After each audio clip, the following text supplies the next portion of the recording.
PNS ya PNS, P3K ya P3K. Tidak bisa P3K beralih fungsi menjadi PNS. Nah itu.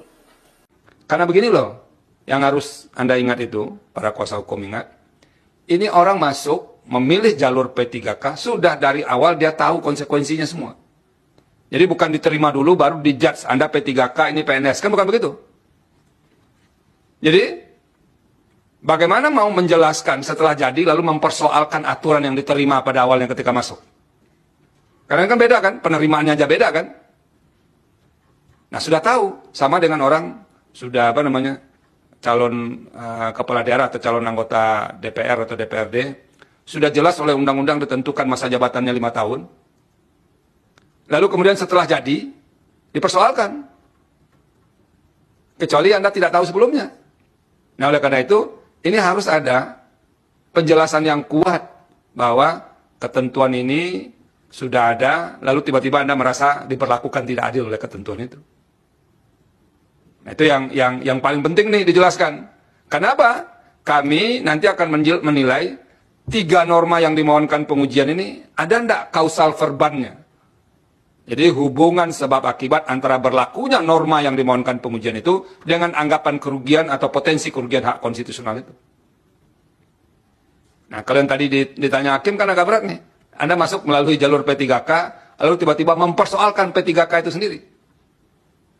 Nah itu untuk legal standing. Karena kalau legal standingnya tidak lolos, kami tidak akan masuk ke pokok permohonan. Sama Prof. Zudan. Saya bilangnya begini, PNS ya PNS, P3K ya P3K. Tidak bisa P3K beralih fungsi menjadi PNS. Nah itu. Kita politisi butuh suara ya, tapi suara yang kita dapat atas ucapan dan tindakan kita yang tepat. Nah gitu kan. Ya. Dia bisa ikut seleksi PNS setelah setahun bekerja. Bukan begitu ya Bu ya? Ketika memenuhi syarat, masih memenuhi syarat untuk ikut seleksi PNS. Nah, kalau tidak lulus, boleh balik nggak P3K, Prof. Zudan? Boleh kan? Nah, boleh. Apa kurang apa itu? Apa namanya pemerintah itu? Menurut saya ini harus hati-hati ya. Kita harus melihatnya secara umum, secara makro gitu.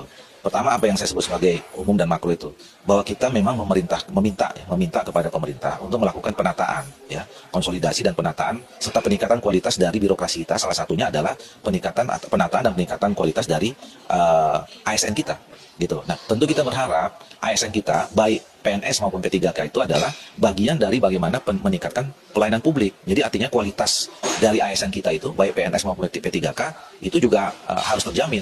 Harus juga diterapkan sistem meritokrasi, ya, yang baik, yang berprestasi itu diberi reward, gitu ya. Yang kemudian tidak perform, tidak baik kinerjanya, gitu, atau punya masalah, itu harus ada punishmentnya, gitu. Nah, dan itu semua bisa dilakukan kalau misalnya dari awal ada kriteria kualifikasi, ya kan? Jadi ya tentu orang kalau kita ingin mencari standar kualitas, tentu ada proses seleksi, ya kan? Nggak bisa kemudian serta merta diterima tanpa seleksi, gitu. Nah makanya menurut saya harus hati-hati, ya, bapak-bapak dan ibu-ibu. Saya kira kita harus secara perlahan, sabar, gitu ya. Kami semua dan termasuk pemerintah tetap mendorong supaya bapak ibu tenaga honorer yang sekarang sudah diangkat dari P3 itu terperhatikan.